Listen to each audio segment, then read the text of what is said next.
Welcome back to the SLB Reefing. This is an update on the mini reef or nano reef 60-liter aquarium. Since the last update, the lawnmower Blaney lost his life to a battle against I don't know what, but he was fine the night before, woke up the next day, and then he was dead or really sick. Took him about a couple of hours and then he died. We're still using the Aqua Clear 70, I think it's called, hang on back filter. I'm changing the filter floss every day because I was having a bit of buildup of cyano. The dosing lines are still going through there, and I'm still using the Delua Coral Essentials, calcium, alkalinity, and magnesium. I'm dosing more alkalinity than I am calcium. The magnesium and calcium are pretty much on par, and the Coral Nutrition, which is in the 4th channel, I'm dosing very, very little because I was getting a lot of a film coming across the glass and all over this frag rock. Everything was getting covered in like cyano and what I thought was dinoflagellates, but I think it was just because there was so many aminos in there. The corals didn't need that much. So I'm down to dosing, I think 1 mil 3 times a week with the e-coral doser. But let's just have a quick look at the actual livestock.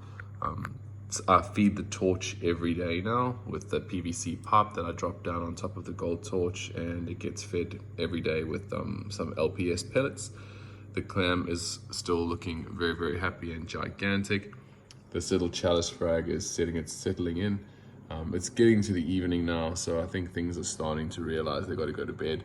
But the little Goni garden in the front here is pretty happy. We got the red, the yellow, and this let's call it a hitchhiker one that was on one of the soft coral frags. Up on top we've got the GSP, the rooster's comb, I think it is, clove polyps there. And then since moving into this tank, the bird's nest at the back is super fuzzy and thick. It's doing way better in here than it ever did in the other tank. So I don't know if it's because it's better positioned with the light or I don't know. Then let's see, the Kenya tree standing up nice and tall. There's that little rock tobotastria, which is also doing fantastically. As we can see here as well, the island red devil acropora is encrusting like crazy. It's got brighter colors than it's ever had before. There's little tips coming out there. That's JP, camera hog. That is a Sinularia. It's like a peachy white color. The Gorgonian looks like it's trying to, I would say, base out. I don't know if they do that, but it looks like it is. It's sort of encrusting on there. And this piece, I really, really like this piece. It's a blue Septastillaria, I can't remember. But maybe if we hold it nice and still, you can see it's actually like glittery. I'm gonna see if I can get a decent picture. You can maybe just notice it ever so slightly in this light, but the whole thing is covered in this really amazing glitter surface. It's really hard to show though. There you can just make it out. I hope the clarity of the video is decent enough, but it's a really, really nice piece, and it's growing a lot. It's sort of growing down over the bottom. We've got a lot of new shoots popping off out the base at the back here. Basically just exploding with growth. The Pavona cactus is also at the back. It's kind of hard for me to get there now, but the back is encrusting and basing out, and also it looks like it's going to grow a whole bunch of new bits at the back.